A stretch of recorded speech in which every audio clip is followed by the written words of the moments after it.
Assalamualaikum warahmatullahi wabarakatuh. Perkenalkan, nama saya Rizky Putri Ariska dari Prodi Bisnis Digital dengan nomor NIM 2414001.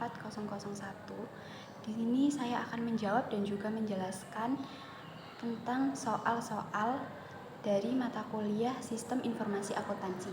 Yang pertama, soal nomor 1, PT Solusi Usaha Mandiri adalah sebuah UMKM yang bergerak di bidang produksi makanan ringan.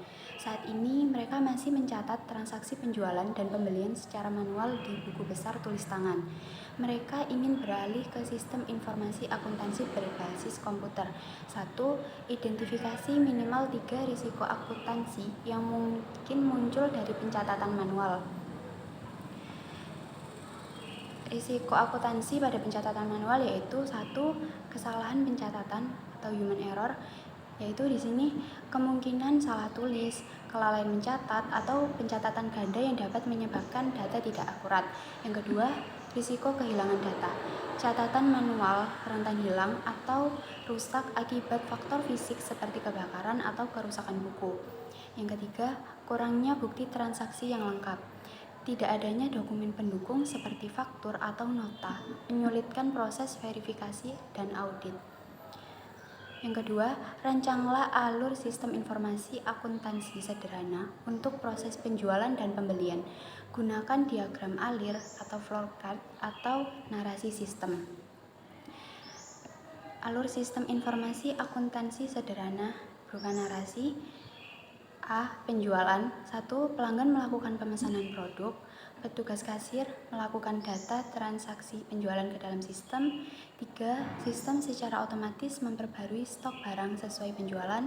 4. Sistem mencetak bukti transaksi berupa nota atau faktur. B. Pembelian. 1. Bagian pembelian melakukan pemesanan bahan baku. 2. Setelah barang diterima, data pembelian dimasukkan ke sistem. Ketiga, sistem mencatat pengeluaran dan memperbarui stok bahan baku. 4. Bukti pembelian disimpan dalam sistem sebagai dokumentasi.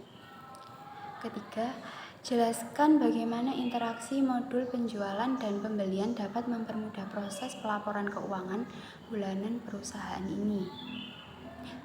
Manfaat integrasi modul penjualan dan pembelian. Dengan modul penjualan dan pembelian yang terintegrasi, data transaksi dapat tercatat secara otomatis dan saling berhubungan, sehingga 1. Mempermudah pengelolaan stok secara real time. 2. Mempercepat penyusunan laporan keuangan bulanan dengan data yang akurat. 3. Mengurangi risiko kesalahan dan duplikasi data. 4. Memudahkan pemantauan arus kas dan keuntungan usaha. Soal yang kedua, sebuah koperasi simpan pinjam berbasis desa mengalami kesulitan dalam mendeteksi kesalahan pencatatan transaksi dan beberapa kali terjadi penyalahgunaan dana karena tidak adanya pemisahan tugas yang jelas. 1. Identifikasi kelemahan sistem pengendalian internal yang mungkin terjadi dalam koperasi tersebut.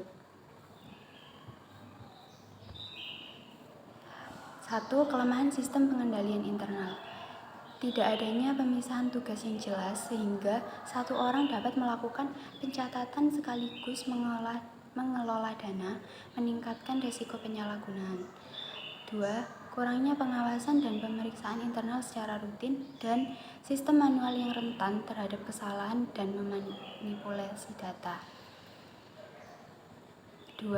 Jika koperasi ingin menggunakan software akuntansi, fitur apa saja yang harus diprioritaskan agar bisa membantu mengurangi risiko kesalahan dan kecurangan? 2. Fitur software akuntansi yang perlu diprioritaskan. 1. Pemisahan hak akses atau user roles, membatasi fungsi sesuai dengan tugas masing-masing untuk mencegah penyalahgunaan. 2. Audit trail, merekam semua aktivitas pengguna untuk memudahkan pelacakan kesalahan atau kecurangan. 3. Rekonsiliasi otomatis, mempermudah pengecekan kesesuaian data transaksi. Dan terakhir, laporan real time, mempercepat deteksi kesalahan dan anomali dalam pencatatan. Soal yang ketiga, seorang staf akuntansi di perusahaan manufaktur diam-diam mengunduh data keuangan perusahaan menggunakan akun administrator lalu membagikannya ke pihak luar tanpa izin. 1. Jelaskan dari sudut pandang SIA bagaimana insiden ini bisa terjadi dalam konteks kelemahan sistem.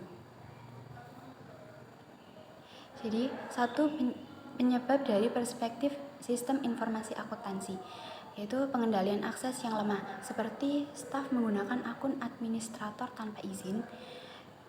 Kemudian, tidak adanya pembatasan hak akses dan pengawasan aktivitas pengguna secara efektif. Dan terakhir, sistem tidak dilengkapi dengan mekanisme audit dan monitoring yang memadai. Soal yang kedua, bagaimana sistem informasi akuntansi seharusnya dirancang untuk mencegah kebocoran data seperti ini? Cara merancang sistem untuk mencegah kebocoran data yaitu menerapkan kontrol akses berbasis pesan role-based access control sehingga hanya pengguna tertentu yang dapat mengakses data sensitif. Kemudian menggunakan autentifikasi 2 faktor untuk akun penting, lalu menyediakan audit trail dan pemantauan aktivitas pengguna secara real time, mengenkripsi data untuk melindungi informasi penting dari akses tidak sah. Kemudian soal yang ketiga, dari sudut pandang etika profesional, bagaimana seharusnya perusahaan menanggapi pelanggaran ini? Tindakan etika profesional perusahaan seharusnya melakukan investigasi menyeluruh dan memberikan sanksi sesuai kebijakan perusahaan. Kemudian memberikan pelatihan tentang etika dan keamanan informasi kepada karyawan. Lalu memperkuat pengendalian internal untuk mencegah kejadian serupa dan menjaga transparansi dan komunikasi dengan pihak terkait mengenai insiden tersebut. Sekian jawaban saya dan penjelasan saya. Terima kasih. Wassalamualaikum warahmatullahi wabarakatuh.